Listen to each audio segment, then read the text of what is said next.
1970-এর নির্বাচনে আওয়ামী লীগ যে পরিমাণ ভোট পেয়েছিল, ভারতকে মানে 7টা যে রাজ্য, ওই রাজ্যগুলো প্রসঙ্গেও আমাদের বিভিন্ন রকমের আমাদের রাজনীতিবিদরা আলোচনা করছেন। সেগুলো একটা রাজনৈতিক দুই দেশের মধ্যে উত্তপ্ত কূটনৈতিক পরিস্থিতির সৃষ্টি করেছে। এখন এই যে নতুন করে আমরা দেখছি, আমরা কখনো কিছুদিন আগেও শুধুমাত্র বাঙালি নামে একটা সত্তার কথা বলা হতো, সেটা কারা এটা আসলে খুব পরিষ্কার ছিল না। আবার এখন দেখতে পাচ্ছি যে আরও অন্যান্যভাবেও এই রাষ্ট্রের মালিক কারা, রাষ্ট্র কার হবে সেটা বিচার করার চেষ্টা করা হচ্ছে, শুধুমাত্র ধর্ম দিয়ে, কখনো জাতি দিয়ে। এইটাকে কি আপনি কীভাবে দেখবেন? আমাদের সে আকাঙ্ক্ষা যে 1971-এর, যেটা কিনা আমাদের জনগণের রাষ্ট্র গঠনের মধ্যে দিয়ে বাস্তবায়িত হওয়ার কথা ছিল, যেহেতু কোনো নায়ক ছিল না 71-এর, জনগণই ছিল নায়ক। ফলে কথা ছিল যে এই জনগণই নিজের রাষ্ট্র গড়ে তুলবে। এখন যা যা ঘটছে আমাদের রাষ্ট্রের নামে, আমাদের নিজের পরিচয়ের নামে, আত্মপরিচয় অনুসন্ধানের নামে, সেগুলোকে বর্তমানে যেগুলো ঘটছে সেটাকে আপনি কীভাবে দেখবেন? একটা পিছনে বলি, আমাদের দেশ শুধু নয়, ভারত বলেন, পাকিস্তান বলেন, শ্রীলঙ্কা বলেন, নেপাল বলেন, সব দেশের ইতিহাস যদি আমরা দেখি, একটা অসাধারণ সত্য সাধারণভাবে প্রকাশিত হয়। সেটা হচ্ছে এই যে রক্তের সম্পর্ক, আমরা যেটাকে এথনিসিটি বলি, এইটা দিয়ে অথবা ধর্ম দিয়ে অথবা অন্য কোনো ফ্যাক্টর দিয়ে আমরা বহুদিন ছিলাম, কিন্তু তাতে আমাদের রাষ্ট্র হয়নি। তো রাষ্ট্র হয়েছে কখন? যখন আমরা এই প্রাগৈতিহাসিক সম্পর্কগুলোকে ভিত্তি করে রাষ্ট্র করি নাই। রাষ্ট্র হয়েছে যখন পৃথিবীতে বলছি, যখন ব্যবসা বাণিজ্য এবং পুঁজির বিস্তারের ফলে, দুটো থিওরি আছে, আমরা দুভাবে দেখতে পারি। রাষ্ট্র প্রথম হয় জনগণ কর্তৃক, কিন্তু বর্তমানে পৃথিবীতে এমন কোনো রাষ্ট্র নাই সে একা সেই জনগণই সেই রাষ্ট্রের ভাগ্য নির্ধারণ করে। যেমন ধরেন আন্তর্জাতিক পুঁজি যেটা বলি, বা ক্যাপিটাল বা ওয়ার্ল্ড মার্কেট, বিশ্ববাজার, এখানে আমরা বলছি না নিও লিবারাল যুগ, এইটা এই রাষ্ট্রের ভাগ্যকে সমানভাবে নির্ধারণ করে। তাহলে রাষ্ট্র বলতে আমি তিনটা বলবো। একটা হলো রাষ্ট্র, তার একদিকে আছে জনগণ বা জাতি, সে যেই হোক না কেন, আরেক দিকে আছে পুঁজি। এই দুটোর সম্মেলনের ফলে আমাদের এখন যে রাষ্ট্র হয়েছে, আগে আমরা বলতাম না নেশন স্টেট, আমরা নেশন জনগণ আর স্টেট হচ্ছে স্টেট। এখন আমাকে নেশন ক্যাপিটাল স্টেট বলতে হবে। ক্যাপিটালটার উপর নেশনের পুরোপুরি দায়িত্ব, মানে পুরোপুরি নিয়ন্ত্রণ নাই। ফলে আমাদের রাষ্ট্রের ভাগ্য অনেকটা কিন্তু আমাদের বাইরে নির্ধারিত হয়। কথা করার বিষয় লক্ষ্য করেন, যেমন এখন ধরেন আমাদের পাশের রাষ্ট্রের সাথেও আমাদের ব্যবসা বাণিজ্যের সম্পর্ক আছে, নির্ভরশীলতার সম্পর্ক আছে, যারা অত্যন্ত আবেগ দিয়ে বলেন, তারা বলেন ঐতিহাসিক সম্পর্ক আছে। মুক্তিযুদ্ধের সময় ভারত আমাদের সাহায্য করেছিল, কিন্তু মুক্তিযুদ্ধের সময়ই খোদ ভারতে একটা প্রশ্ন উঠেছিল। 1971 সনের অগস্ট মাসের 2 তারিখে দিল্লিতে একটা সম্মেলন হয়েছিল, সেখানে মোহাম্মদ আইয়ুব এবং সুব্রমণ্যম, যিনি বর্তমান যে পররাষ্ট্রমন্ত্রী, তার বাবা, তেনা একটা প্রবন্ধ পাঠ করেছিলেন। তারা বলছিলেন যে বাংলাদেশ এর স্বাধীনতা আন্দোলন ভারতের জন্য একটা চ্যালেঞ্জ হাজির করেছে।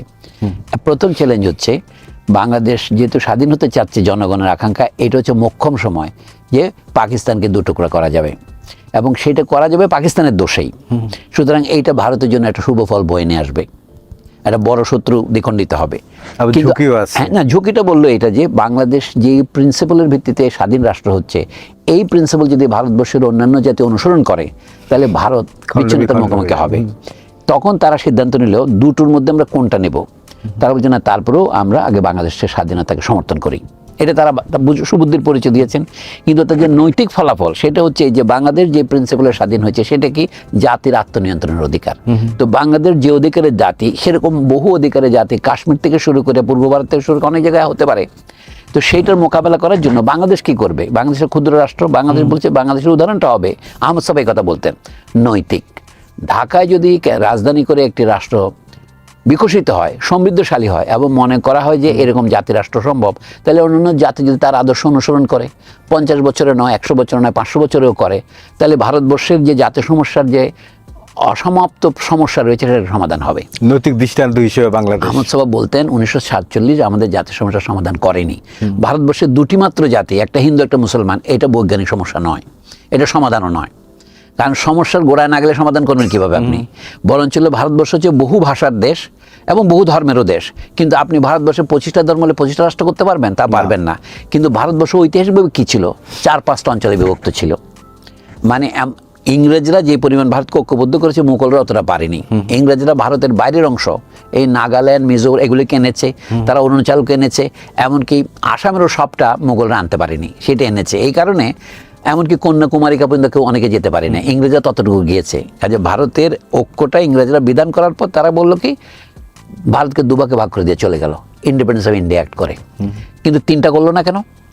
এটা ইংরেজদের সিদ্ধান্ত। এই জন্য আমি বলেছিলাম জাতি রাষ্ট্র শুধু জনগণ তৈরি করে না, পুঁজিও তৈরি করে। এবং আমেরিকানরা ছিল ইংরেজদের পিছু পিছু, আমেরিকানরা ভারতের স্বাধীনতা আন্দোলনকে সমর্থন করেছিল কেন? তারা চাইল কি এটা উন্মুক্ত বাজার হোক তাদের জন্য। কারণ ইংরেজরা আগে একটা থিওরি করেছিল 1932 সন থেকে, ইম্পিরিয়াল প্রেফারেন্স। জাপানি পণ্যের উপর 300% তারা ট্যারিফ আরোপ করবে, কিন্তু ব্রিটিশ পণ্যের উপর 5% আরোপ করবে না, আমেরিকানদের উপরে করবে। তো আমেরিকানরা বললো আমরাও তোমাদের বাজারে ঢুকতে চাই। এই জন্য ভারতের স্বাধীনতা আন্দোলনের বড় সমর্থক ছিল কিন্তু আমেরিকা দ্বিতীয় মহাযুদ্ধের সময়। কথাটা এই জন্য মনে করলাম যে জাতি রাষ্ট্র হিসেবে বাংলাদেশ কি টিকে থাকার যোগ্য? বাংলাদেশ এটা প্রমাণ করেছে 1971 সনে। কিন্তু এইরকম পরিস্থিতিতে ভারত আর কোনো অঞ্চল পড়েনি। পাকিস্তান কিংবা ভারত রাষ্ট্র হয়েছে ইংরেজদের সাথে আন্দোলন করে, সলা পরামর্শ করে, চুক্তি করে, একটা আপোষ রফার মাধ্যমে। কিন্তু বাংলাদেশ কোনো আপোষ রফার মধ্যে স্বাধীন হয় নাই। বাংলাদেশের মানুষের স্বাধীনতার প্রিন্সিপালটাই আলাদা। সেই জন্য বাংলাদেশের স্বাধীনতার আকাঙ্ক্ষার সাথে সাথে সাম্যের আকাঙ্ক্ষা যুক্ত হয়েছে।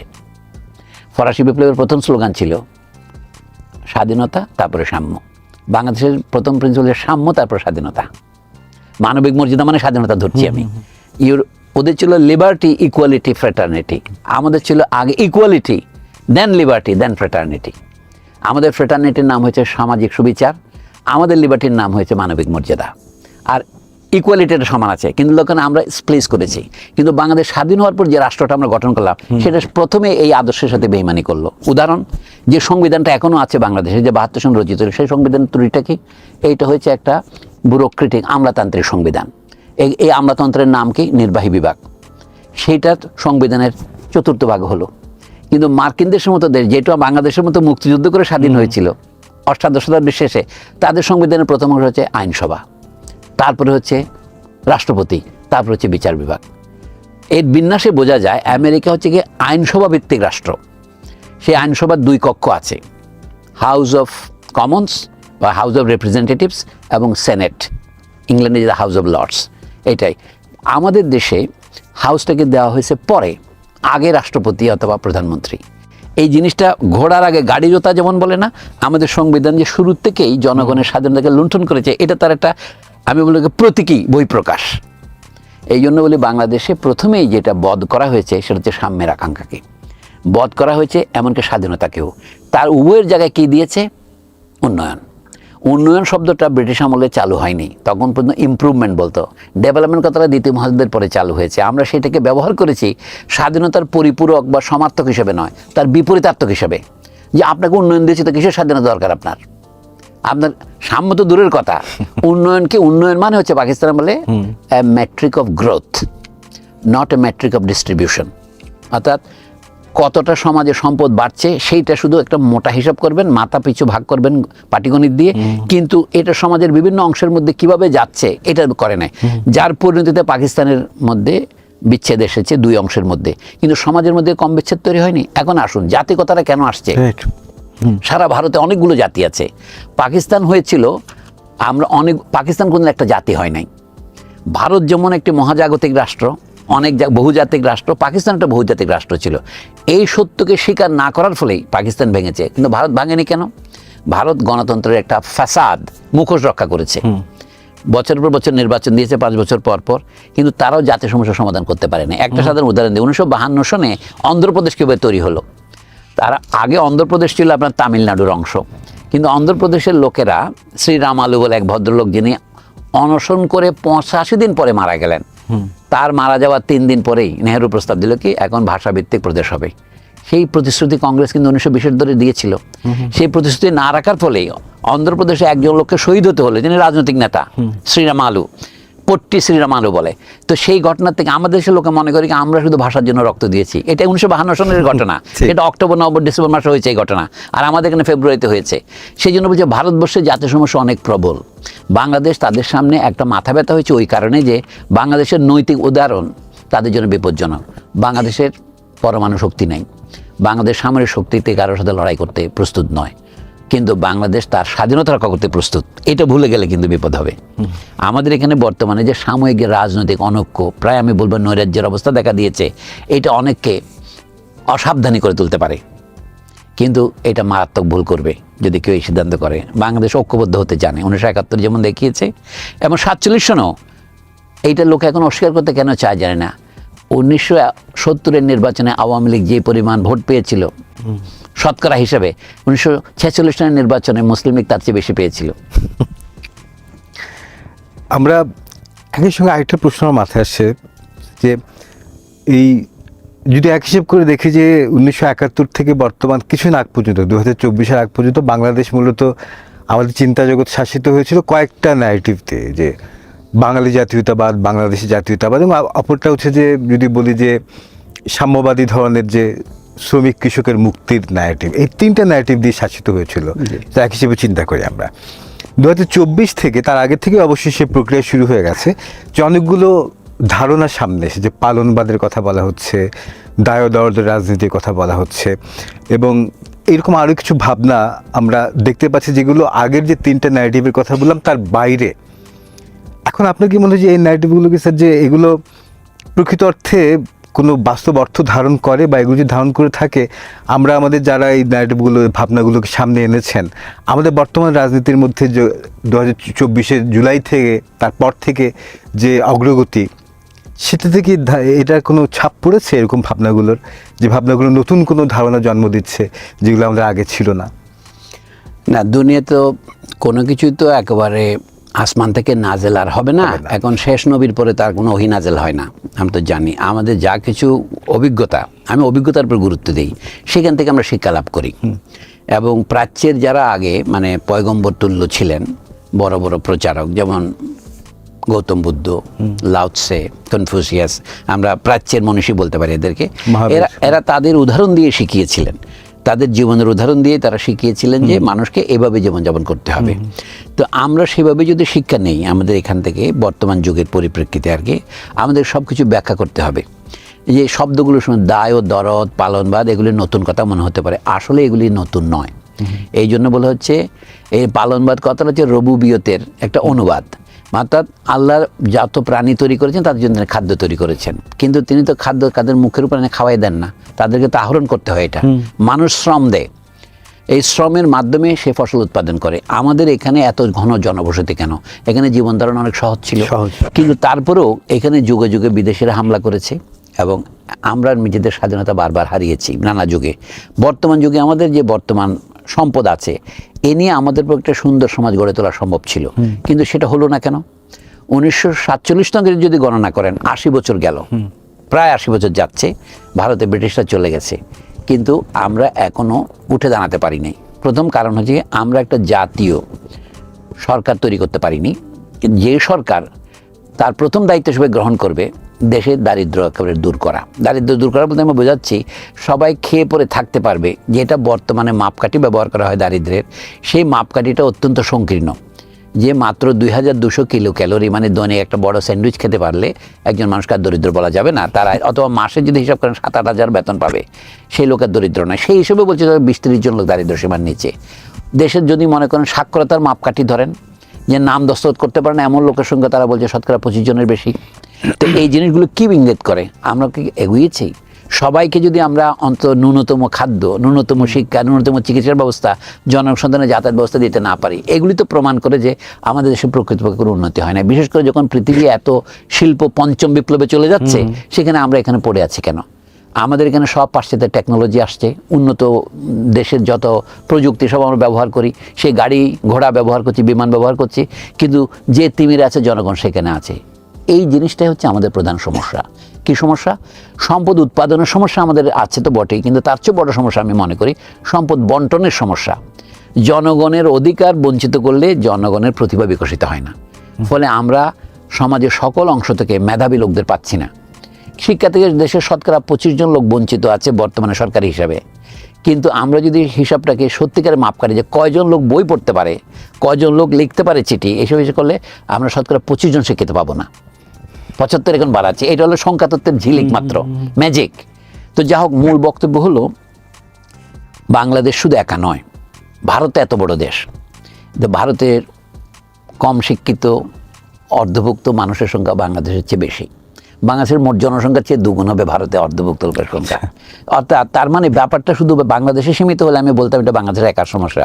আগেই বলার চেষ্টা করেছি আপনাকে যে আধুনিক রাষ্ট্র শুধু জাতিরাষ্ট্র নয়, যেমন ভারত তো জাতিরাষ্ট্র নয়, পাকিস্তানও নয়, বাংলাদেশও নয়, আগলে জাতি পুঁজি রাষ্ট্র। এই জিনিসটা আমরা বাদ দিয়ে বিশ্লেষণ করছি। এখন ধরুন ইউরোপে এখন যে ইন্টারন্যাশনাল ক্রাইসিস গ্রুপ আছে ব্রাসেলসে, যারা পুঁজির স্বার্থই দেখে, সোজা কথায় বলতে গেলে, তারা এখন বাংলাদেশকে উপদেশ দিচ্ছে যে ভারতের সাথে তোমাদের সম্পর্ক স্পষ্ট করা দরকার। রাশিয়ান ডিপ্লোম্যাটরা উপদেশ দিচ্ছে, আবার ভারতকে তারা উপদেশ দিচ্ছে শেখ হাসিনার আমলে তোমরা যে স্বর্ণযুগ উদযাপন করেছো বাংলাদেশের সম্পর্কে, অর্থাৎ একতরফা সব বাংলাদেশের কাছ থেকে পেয়েছো, কিছু দাওনি, এখন সেই যুগের অবসান হয়েছে, তোমাদের মেনে নিতে হবে। আমি মনে করি সদুপদেশে দিয়েছেন তারা।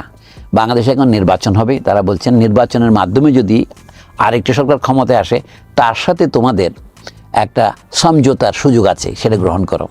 ইন্টারন্যাশনাল ক্রাইসিস গ্রুপের এই উপদেশ শিরোধার্য হয়তো ভারতের হবে না, কিন্তু এখান থেকে ভারতকে কিছু নিতে হবে। ভারত যদি মনে করে যে বাংলাদেশকে তারা একতরফাভাবে শোষণ করেই যাবে, যেটা তারা, এটাকে শোষণই বলবো আমি, এটা শুধু র্যাটরিক নয়, সত্যিকার অর্থেই, তাহলে বাংলাদেশ তাদের প্রতি কত কৃতজ্ঞতা প্রকাশ করবে। 1971-এর মুক্তিযুদ্ধে তারা সহায়তা করেছিলেন। জেনারেল অরোরা একবার ঢাকায় এসেছিলেন মুক্তিযুদ্ধ জাদুঘরের নিমন্ত্রণে, এই বেশি দিন আগে নয়, 8-10 বছর আগে, মারা যাওয়ার আগে। তো উনি বলেছিলেন যে ভারতের বাহিনীর সমর্থন ছাড়াই মুক্তিযোদ্ধারা বাংলাদেশ স্বাধীন করতে পারত, হয়তো তাদের 2 বছর লাগতো, কিন্তু ভারত এসে মপিং অপারেশন করে পাকিস্তানিদের ভাঙা যাওয়া জিনিসগুলো কুড়িয়ে নিয়েছে। বাংলাদেশ কখনো ভারতের প্রতি অকৃতজ্ঞতা প্রকাশ করেনি, কিন্তু 50 বছর ধরে একতরফা কৃতজ্ঞতা প্রকাশ করে যাওয়াটা একটা বেশি হলো না? প্রয়াত আকবর আলী খান সাহেব বলেছিলেন এটা, বাংলাদেশ তার অন্বেষা বইয়ের লেখক। আমি মনে করি আমাদের সেটা মনে রাখা দরকার। আমাদের নীতি তো হচ্ছে বন্ধুত্ব, শত্রুতা নয়। কিন্তু পাকিস্তানের বিরুদ্ধে কী কারণে আমরা লড়াই করেছিলাম? 1947 সালে পাকিস্তানের সাথে ঐক্যবদ্ধ হতে হয়েছিল নিজেদের ভবিষ্যৎ রক্ষার জন্য। কিন্তু সেইখানে যখন বেঈমানের মুখোমুখি হয়েছে বাংলাদেশের জনগণ, তখন তারা কিন্তু জাতি ধর্ম নির্বিশেষে সবাই একত্রিত হয়েছে, মুসলমান, হিন্দু, বৌদ্ধ, খ্রিস্টান সবাই একত্রিত হয়ে তখন বাঙালি পরিচয়টা নিয়েছিল। কিন্তু বাংলাদেশ স্বাধীন হওয়ার পর বাংলাদেশ কিন্তু রাষ্ট্রটাকে ঠিকভাবে চালাতে পারেনি, এটা স্বীকার করতে হবে আমাদের। যেমন পালানিকের জন্য বাংলাদেশের যারা বাঙালি নয় এমন যে সংখ্যালঘু গোষ্ঠী আছে তাদের উপর তারা অবিচার করেছে। তাদের মধ্যে প্রথম অবিচারের শিকার হয়েছে যুদ্ধের পরে যেমন বিহারিরা। বিহারিরা একটা বড় গোষ্ঠী যারা ভারত থেকে সমস্ত উচ্ছন্ন হয়ে দেশে এসেছিল।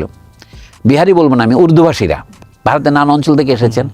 তারা তাদের জাতিগত, আমি বলবো দূরদৃষ্টির অভাবে, তারা মনে করছিল পাকিস্তান গেলে তাদের থাকবে না। এখানে বহু ইসলামী গোষ্ঠী বলেছিল না পাকিস্তান না থাকলে ইসলাম থাকবে না। এখন কি হয়েছে অদ্ভুত ব্যাপার, পাকিস্তানের চেয়ে ইসলাম বেশি হয়েছে এখানে, তাই না? পাকিস্তানে এত ইসলাম নাই যত এখানে আছে। তার মানে ওই প্রচারটা ভুল ছিল। পাকিস্তানের সাথে ইসলামের কোনো সম্পর্ক নাই, বরঞ্চ ইসলাম এদেশে এসেছে 700-800 বছর আগে থেকে শুরু করে মানুষ রেগুলার ধর্মান্তর করছে। এটা প্রকৃতি জগতের নিয়ম। ইসলাম একটা বিশ্বজনীন ধর্ম, যে অর্থে খ্রিস্টানিটি একটা বিশ্বজনীন ধর্ম। তো সেই হিসেবে ইসলাম চলে যায়নি, বরঞ্চ বলা যায় ইসলাম জিন্দা হতা হয় হর কারবালা কি বাদ। কারণ পাকিস্তান 1971-এর পরে ইসলাম আরও বেশি জিন্দা হয়েছে। এটা ইসলামের রেজিলিয়েন্স, তার টিকে থাকার শক্তি। ইসলাম কি শুধু বাংলাদেশে বাড়ছে? আফ্রিকায় তো ক্রমবর্ধমান ধর্ম, পৃথিবীতে এখন ক্রমবর্ধমান ধর্ম। কাজে ধর্মের সাথে রাষ্ট্রকে গুলিয়ে ফেলা এটা একটা অত্যন্ত বড় প্রমাদ। এখন বাংলাদেশ, প্রশ্ন হচ্ছে যে ভারত বাংলাদেশের সাথে এত বন্ধুত্ব করেছিল 71 সনে, এখন বাংলাদেশের জনগণের মধ্যে এত ভারত বিরোধী মনোভাব কেন? তা আপনি যদি বলেন আপনি কি সার্ভে করেছেন? হ্যাঁ, আমি সার্ভে করেছি। কিভাবে? বাংলাদেশের হেন রাজনৈতিক দল নাই যাকে দুটো ভারত বিরোধী কথা বলতে হয় না ইলেকশনে ভোট পাওয়ার জন্যে। অথচ ইন্টারন্যাশনাল ক্রাইসিস গ্রুপ এবং রাশিয়ান ডিপ্লোম্যাটরা তাদের উপদেশ দিচ্ছে আপনারা অত বেশি ভারত বিরোধী করেন না। ভারত বিরোধী করাটা কেন করছে? মানুষ তো ভোট চায়। মানুষের জনগণ জানে, ইংরেজিতে একটা কথা আছে না, the wearer best knows where the shoe pinches. Right. আপনার জুতায় কোথায় কঙ্কর ঢুকেছে মানুষ বুঝতে পারে। মানুষকে বোকা করার কারণ নাই। 46 সনে মানুষ ভুল করে নাই, সিলেটের গণভোটে মানুষ ভোট করে নাই, সারা ভারতের নির্বাচনে মানুষ ভুল করে না, 71-এর আগের যে নির্বাচন হয়েছিল 70-এ সে ভুল করে নাই, এখন 2400 মানুষ ভুল করে নাই। মানুষ বুঝতে পেরেছে যে এটা শেখ হাসিনার ফলটা পৌঁছে গেছে, এই পচা ফল ছুঁড়ে মেরেছে মানুষ, এবং তারা সঠিক কাজই করেছে। এখন যারা স্বপ্ন দেখছে, পাইপ ড্রিম অনেকে দেখছে নিরাপত্তার, মানে বর্তমানে যে আমরা যে নিরাপত্তাহীনতার কথা বলছি, বাংলাদেশে মব ভায়োলেন্স হচ্ছে, এই যে দায় দরদ এবং পালনবাদ এগুলোকে ভুল ব্যাখ্যা করছে। ভুল ব্যাখ্যা হচ্ছে অনেক নৈরাজ্যবাদীরা এখন এখানে কর্তৃত্ব গ্রহণ করতে চাচ্ছে, কিন্তু নৈরাজ্য বাংলাদেশের মানুষ গ্রহণ করবে না। এখানে রাষ্ট্রের ভূমিকাটার কথা আসে সপ্তদশ শতাব্দীর মাঝামাঝি ইংল্যান্ডে যে বিপ্লব হয়েছিল তখন এরকম দশা হয়েছিল। বিখ্যাত দার্শনিক টমাস হবস যখন লিভিয়াতান লেখেন তখন তিনি রাজতন্ত্রের প্রশংসা করেছিলেন, যদিও বা রাজার মাথা কাটার পক্ষে তিনি ছিলেন। অনেকে মনে করেন তিনি রাজতন্ত্রের না, উনি বলেন তা নয়, সমাজের রাষ্ট্র যে দরকার আছে ওই রাষ্ট্রের নাম দিয়েছিলেন লিভিয়াতান। এটা একটা প্রাণী, জলজ প্রাণী জলজের মতো, হ্যাঁ, যেটা আপনার স্বাধীনতাকে প্রথমে হরণ করবে কিন্তু আসলে আপনাকে স্বাধীনতা দেওয়ার জন্যেই। আমাদের এখনও মনে করি আমাদের দেশের জনগণের নিরাপত্তার জন্য পুলিশ প্রয়োজন, আমরা জানি না, কিন্তু 24-এ আমরা দেখেছি অনেক পুলিশ শাসকের আদেশ পালন করেছে, জনগণের আদেশ পালন করেনি। ফলে ওটা হয়েছে তারা বিশেষ সরকারের অথবা বিশেষ দলের পুলিশ। এই জায়গা থেকে পুলিশ এখন উঠতে দাঁড়াতে পারছে না। আরও একটা জিনিস বললেন, আমাদের দেশে পুলিশের নামগুলি দেখেন ইংরেজিতে, ঢাকা মেট্রোপলিটন পুলিশ, ঢাকা ছাড়া বাংলা শব্দ নাই। ঢাকা নগর পুলিশ বললে কি হইতো, অর্থাৎ মেট্রোপলিটন বলে তার মনে যেন একটা জজবা বেড়ে যায়। আরেকটা হলো কি, এই যে র্যাব, র্যাপিড অ্যাকশন ব্যাটালিয়ান, তাহলে কি র্যাব ফোর্সেস, একটা কথাও বাংলা নাই কেন? না, এটা কেউ প্রশ্ন করছে না। এটা বোঝা যাচ্ছে কি এই শক্তিগুলি, এটা নাগরিক পুলিশ নয়, এটা তো নাগরিক বাহিনী হতে পারতো। অর্থাৎ নাগরিককে উদ্ধার করার জন্য এই বাহিনী। যেমন ফায়ার ব্রিগেড, কোনো বাংলা আমরা দিতে পারছি না। হ্যাঁ, অগ্নি নির্বাপন কথাটা বলি, ওটা সংস্কৃত অভিধানের শব্দ মনে হয়। আমি জিনিসটাকে উদাহরণ হিসেবে বলছি, আমাদের রাষ্ট্রটা জনগণের রাষ্ট্র হয়নি। আমাদের শিক্ষা ব্যবস্থা ক্রমশ আরও বেশি ইংরেজি নির্ভর হচ্ছে। ইংরেজি পড়া আমাদের, চীনা পড়া আমাদের দরকার, এটা কে না জানে। আমরা আকাশ থেকে বিদ্যুৎ নিয়ে আসবো, আমরা বিদেশি বিদ্যা আনবো, কিন্তু যদি ধরার মতো পাত্রই না থাকে, এটা তবে আমাদের বাংলাদেশের বর্তমান অবস্থা হচ্ছে, ওই আমেরিকার কোনো এক কূটনীতিক বলেছিলেন international basket case. Bangladesh truly international basket case কোথায়? সে বিদ্যা যে আনে, সে ধরার মতো পাত্র সে তৈরি করে নাই, তাকে করতে। বেগম রোকেয়া বন্ধু বলেছিলেন কোরআন শরীফ তোমাকে ঢাল স্বরূপ রক্ষা করবে, বেগম রোকেয়া বলছেন, কিন্তু তার মানে যে কোরআন শরীফকে ঢাল করে পিঠে মাতবেন। বলা হচ্ছে কোরআন শরীফকে বাংলা এবং উর্দুতে অনুবাদ করতে হবে, বেগম রোকেয়া লিখছেন ধ্বংসের পথে বঙ্গীয় মুসলিম প্রবন্ধে। আমি এই শিক্ষায় নিয়েছি, বিদেশি বিদ্যা আমাদের আহরণ করতে হবে নিজেদের ভাষায়, না হলে জনগণের মধ্যে শিকড় গাড়বে না। ওইটা হচ্ছে জনগণের প্রকৃত মুক্তির প্রথম কাজ। কিন্তু আমি দুঃখের সাথে বলছি, গত অন্তর্বর্তী সরকার 2 বছরে শিক্ষাক্ষেত্রে সংস্কারের একটি পদক্ষেপ নিতে পারেনি, একটিও না। কি উচ্চ পর্যায়ে, কি মধ্য পর্যায়ে, কি নিম্ন পর্যায়ে। এখনও দেশের প্রাথমিক শিক্ষা জাতীয়করণ হয় নাই পুরোপুরি। আপনাকে এমপি ভুক্তির জন্য লড়াই করতে হবে, আপনাকে জমিকে নির্বিষ্কুল দিতে হবে। এটা কেন? এটা সরকারের দায়িত্ব নয়। তো সরকারের ট্যাক্স আমরা কেন দেই? স্বাস্থ্যের কোনো বিধান নাই। আপনি উচ্চমানের হাসপাতাল করতেছেন, এভার কেয়ার করতেছেন। আমি আবার মনে করি না আমি এভার কেয়ারের বিরোধিতা করতেছি না, তাতেও করছেন না। তাহলে এত লোককে সিঙ্গাপুরে পাঠাচ্ছেন কেন, ভারতে পাঠাচ্ছেন কেন, ইংল্যান্ডে পাঠাচ্ছেন কেন? তার মানে আপনি নিজে স্বীকার করছেন আপনার পর্যাপ্ত উচ্চ পর্যায়ের চিকিৎসা ব্যবস্থা নাই। এটা করা কি অসম্ভব ছিল? আপনি মালয়েশিয়া যেতে পারেন, থাইল্যান্ডে যেতে পারেন, ভারতের চেন্নাই যেতে পারেন, বাংলাদেশে করতে পারেন না। তার মানে এখানে আপনার অগ্রাধিকারের অভাব ছিল। এখন প্রাথমিক শিক্ষা ব্যবস্থার কথা যেমন বলেছি, প্রাথমিক স্বাস্থ্য ব্যবস্থা নাই। 1978 সনে আলমা আতা সম্মেলনে বলা হয়েছিল সবার জন্য স্বাস্থ্য, কিন্তু আজ 50 বছর পার হয়ে গেল, সবার জন্য স্বাস্থ্যের কোনো দেখাই নাই, সাক্ষাৎই নাই। এই জন্য বলি এগুলোতে দীর্ঘমেয়াদে আমরা কি আশা করব? নির্বাচন তো হবে, সরকার তো বদলাবে, সরকার বদলায়, নির্বাচন না হলে আবার অভ্যুত্থান হবে। আমার ও নিয়ে মাথা ব্যথা নাই। যারাই দেশের সরকারে আসবেন তাদের কতগুলো ন্যূনতম কর্মসূচি পালন করতে হবে যদি তারা সত্যিকারের সামাজিক এবং জাতীয় সরকার হতে চায়।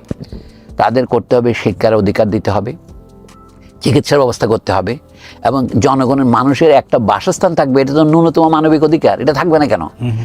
না, থাকবে না যদি আমাদের সম্পদ না থাকে। কিন্তু আমাদের অপচয় করার মতো এত সম্পদ আছে, কাজে লাগানোর মতো নাই কেন? আরও অন্যান্য জিনিস আছে।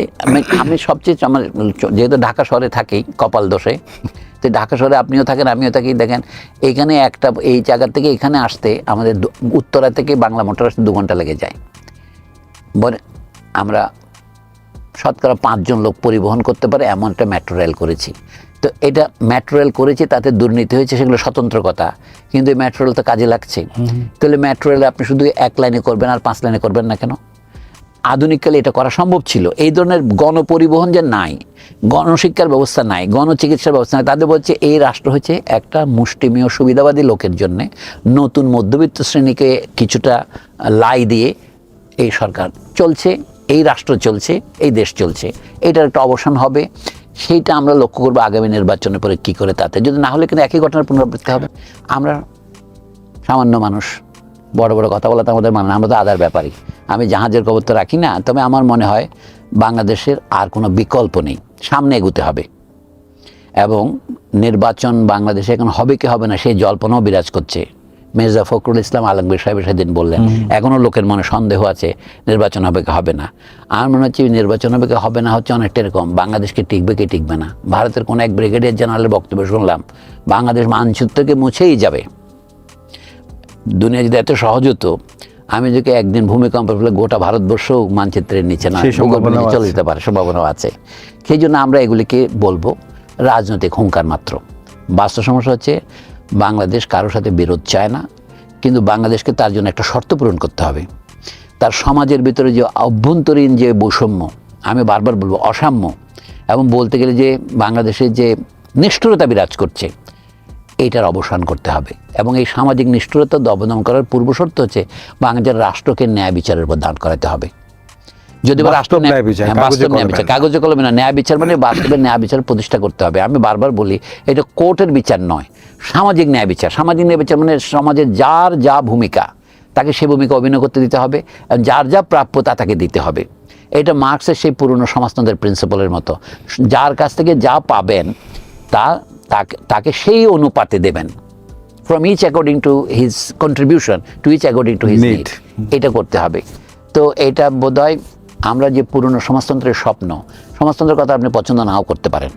জাপানে একজন দার্শনিক আছেন কোজেন কারাতানি, তিনি বলছেন এটার নাম দিয়েছেন অ্যাসোসিয়েশনিজম। এটা হচ্ছে কি সমিতিবাদ। সমাজতন্ত্র যদি পছন্দ নাও করেন, সমিতিতন্ত্র দরকার আমাদের। আমরা যে একটি রাষ্ট্র অর্থাৎ একটি জনগোষ্ঠী, মনে রাখতে হবে রাষ্ট্র পরিবার নয়। আমাদের প্রায় লোকে বলে অমুক পরিবার, বিভিন্ন কর্পোরেট গ্রুপ নিজেকে পরিবার বলে, এটা মিথ্যা কথা। পরিবারের প্রিন্সিপাল হচ্ছে ভালোবাসা, প্রীতি, একে অপরের প্রয়োজনে এগিয়ে আসা, ভালোবাসার ভিত্তিতে। মা বাবা সন্তানকে যেভাবে দেখেন, আত্মত্যাগ করেন, এটা হচ্ছে প্রিন্সিপালটা ভালোবাসার। কিন্তু রাষ্ট্র মানে সিভিল সোসাইটি, আমাদের নাগরিক সমাজ হচ্ছে আমরা পরস্পরের স্বার্থ সাধন করি। সুধীন দত্ত কবিতায় বলেছেন আসো আমরা বিপরীত স্বার্থ সাধি পরস্পরের প্রয়োজনে। উটপাখি কবিতা যেমন আছে, এই যে আমরা বিরোধী স্বার্থ যদি না সাধি তাহলে রাষ্ট্র হয় না। তো রাষ্ট্রের প্রিন্সিপাল হচ্ছে স্বার্থ সাধন, আর পরিবারের অর্থ হচ্ছে ভালো প্রেম সাধন। দুটোকে আমরা কনফ্লিক্ট করে ফেলি।